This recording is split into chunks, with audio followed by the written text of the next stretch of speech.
Hello guys, welcome back to Sociology classes, Sociology first paper, BA part 3rd.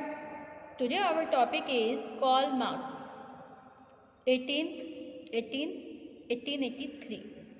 Okay, so we start this video on this topic about Karl Marx. Okay, so without wasting much time, we should start this video on this topic. Okay. आर्थिक एवं दार्शनिक विचारों के इतिहास में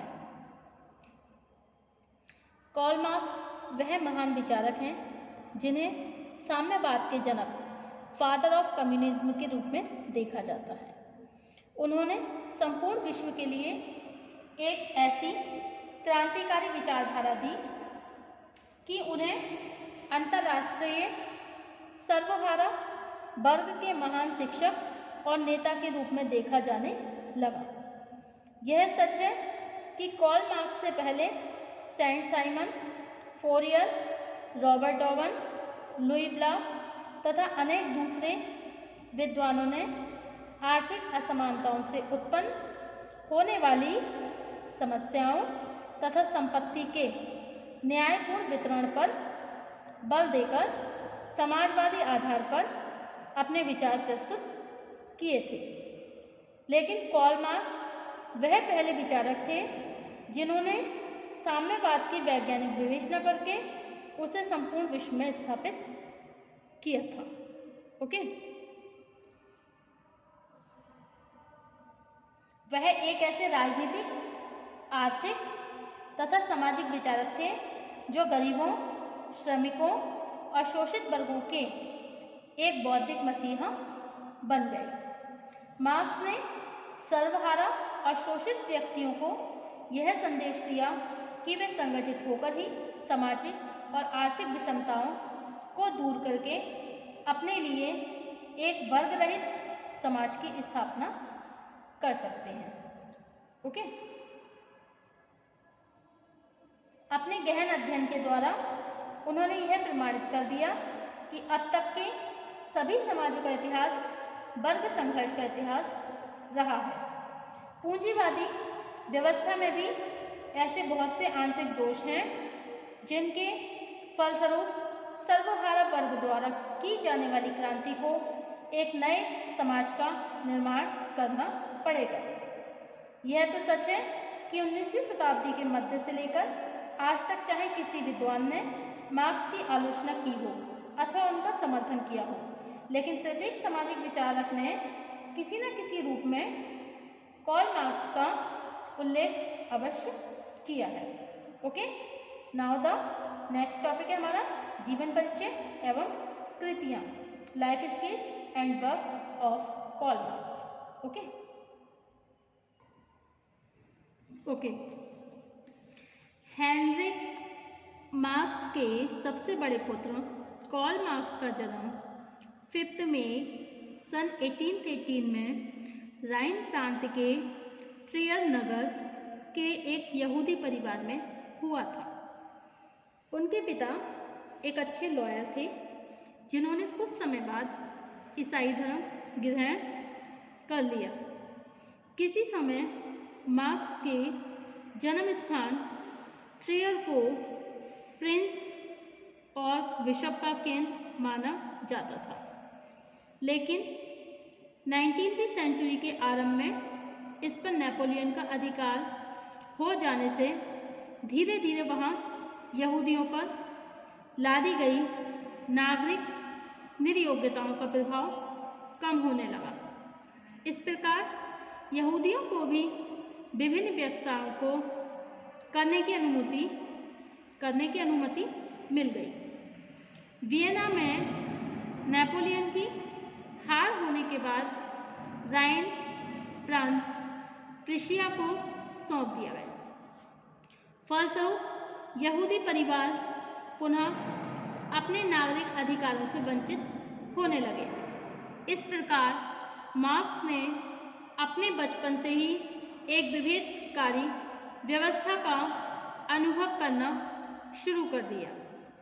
इसके बाद भी सन 1830 से 1835 तक मार्क्स की शिक्षा ट्रेयर के एक अच्छे स्कूल जिम्नेजियम में होती रही। And at the age of 17 वर्ष की आयु में अपने माता पिता की इच्छा के अनुसार मार्क्स ने बोन विश्वविद्यालय में विधि की शिक्षा ग्रहण करने के लिए प्रवेश किया। लेकिन सन 1836 में ही उन्होंने बोन विश्वविद्यालय को छोड़कर बर्लिन विश्वविद्यालय में प्रवेश किया और बाद में बर्लिन विश्वविद्यालय में प्रवेश करना ही मार्क्स के जीवन का एक नया मोड़ सिद्ध हुआ।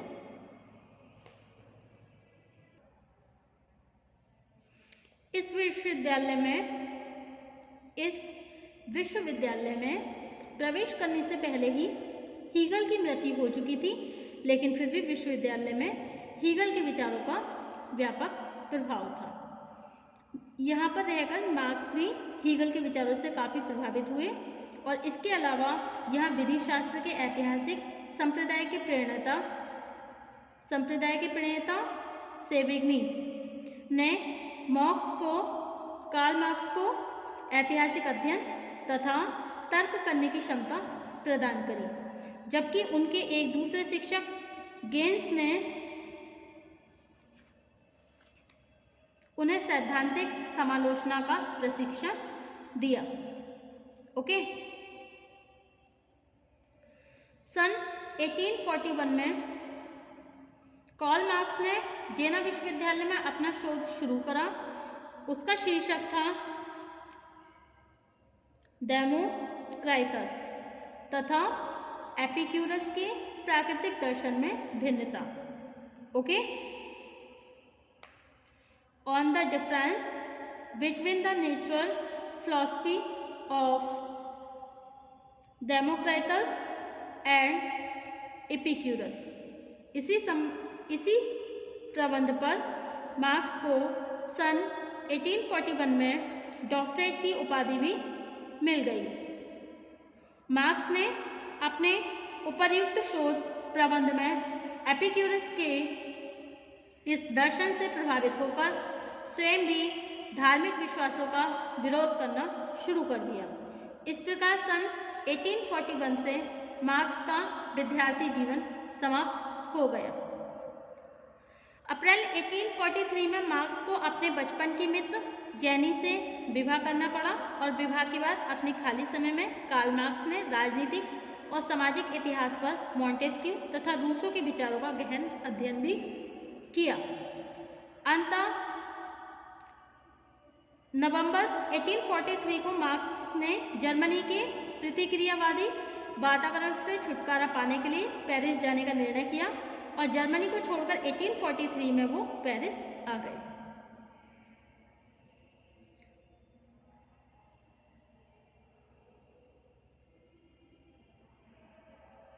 इन्होंने Proudhon, Louis Blanc, Fourier, Saint Simon के विचारों का अध्ययन करने का जब इन्हें अवसर मिला तो दूसरी ओर बेवफ के क्रांतिकारी विचारों से वो इतना प्रभावित हुए कि पेरिस में ही मार्क्स ने इंग्लैंड के अर्थशास्त्रियों जैसे एडम स्मिथ हैं उनसे प्रभावित हुए और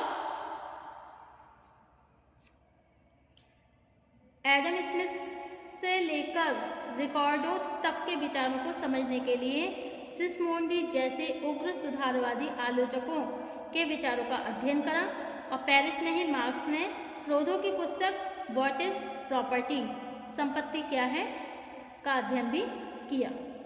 ओके। मार्क्स की कुछ समय बाद उनके एक मित्र एक लंबे समय तक थे, उनसे उनकी काफ़ी दिनों तक मित्रता चली, लेकिन ऐसा नहीं हुआ। काफ़ी लॉन्ग टाइम तक उनकी फ्रेंडशिप नहीं रही थी उनके मित्र से। कुछ ही समय बाद मार्क्स ने अपनी पुस्तक दर्शन शास्त्र की दुर्दशा, द मिजरी ऑफ फिलॉसफी में प्रोधो की पुस्तक दुर्दशा का दर्शन शास्त्र फिलॉसफी ऑफ मिजरी की कटु आलोचना करी।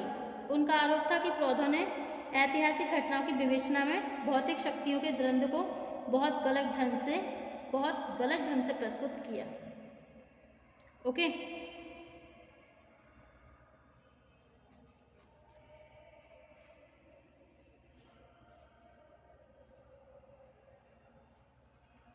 सन 1845 में मार्क्स ने अपने विचारों को स्पष्ट करने के लिए द जर्मन आइडियोलॉजी पुस्तक लिखी, लेकिन उनके जीवन काल में इस पुस्तक का प्रकाशन नहीं हुआ।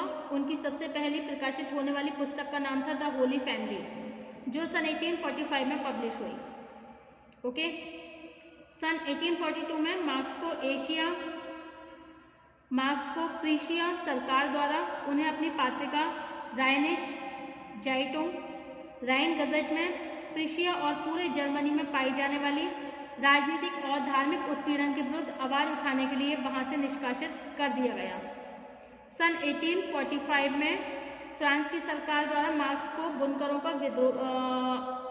बुनकरों के विद्रोह का समर्थन करने के लिए पेरिस से निष्कासित कर दिया गया और मार्क्स ब्रुसेल्स में आकर रहने लगे। ब्रुसेल्स में मार्क्स ने एक जर्मन श्रमिकों की शैक्षणिक नीति जर्मन वर्कर्स एजुकेशनल एसोसिएशन की स्थापना करी। बाद में इसे कम्युनिस्ट लीग जैसे फेडरेशन से संबंधित कर दिया और 1847 में कम्युनिस्ट लीग ने मार्क्स को एक दस्तावेज तैयार करने का कार्य सौंपा, जिसके द्वारा उसके जो उनके लक्ष्य थे और उनके विश्वास थे उनको स्पष्ट किया जा सके। ओके। मार्क्स की सबसे महत्वपूर्ण कृति कम्युनिस्ट घोषणा पत्र थी। यह पुस्तक 1848 में प्रकाशित हुई। ओके, द कम्युनिस्ट मैनिफेस्टो जिसे कहा गया। आफ्टर इट इन्होंने एक समाचार पत्र न्यू राइनिश जाइटुंग के संपादक के रूप में भी कार्य किया। उसके बाद मार्क्स ने 1850 में फ्रांस में वर्ग संघर्ष the class struggle in France तथा 1852 में द 18 ब्रूमेयर ऑफ ल्यूसिस बोनपार्ट नाम से दो महत्वपूर्ण ऐतिहासिक लघु पुस्तिकाएं मतलब पैम्पलेट्स भी लिखे। यहीं से मार्क्स को एक प्रमुख सामाजिक इतिहास वेता के रूप में देखा जाने लगा और 1852 में मार्क्स ने ब्रिटिश संग्रहालय के रीडिंग रूम की सदस्यता ग्रहण कर ली और वहाँ ये पुस्तकों का अध्ययन करने लगे, जिनसे उन्हें पूंजीवादी व्यवस्था की अधिक से अधिक जानकारी मिल सकती थी। ओके। मार्क्स ने सन 1867 में प्रकाशित होने वाली अपनी पुस्तक, उसका नाम था दास कैपिटल, ये कार्ल मार्क्स की बुक है। ओके, इसको लिखने की तैयारी में लग गए। यह समय मार्क्स की घोर निर्धनता का समय था और सन 1856 में जब उनके 3 बच्चों में एक कुपोषण के कारण मृत्यु हो गई, तब मार्क्स के पास उसकी कॉफिन तैयार करने के लिए भी पैसे नहीं थे। कुछ साथियों की सहायता से उसका अंतिम संस्कार किया गया। मार्क्स को अपनी गरीबी से छुटकारा तब मिला जब अमेरिका में सबसे बड़ी अधिक लोकप्रिय दैनिक पत्र न्यूयॉर्क डेली ट्रिब्यून के विदेशी संपादक ने उन्हें इस अखबार के लिए यूरोप की घटनाओं के बारे में लेख लिखकर नियमित पत्रकार बनने को कहा। मार्क्स 10 वर्ष तक समाचार पत्र के लिए यूरोप में घटित होने वाली कूटनीतिक घटनाएं और युद्ध के गुप्त स्रोतों का विश्लेषण कर तथा भारत में ब्रिटिश शासन के परिणाम जैसे विषयों पर लेख लिखकर अपनी आजीविका चलाते रहे। ओके।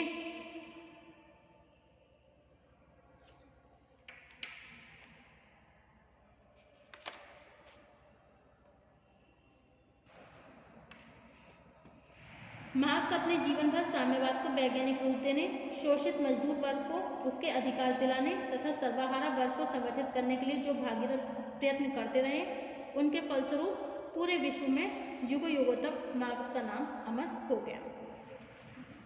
नेक्स्ट टॉपिक होगा हमारा मार्क्स की प्रमुख रचनाएं। Okay, thank you for watching my YouTube channel. Thank you so much guys.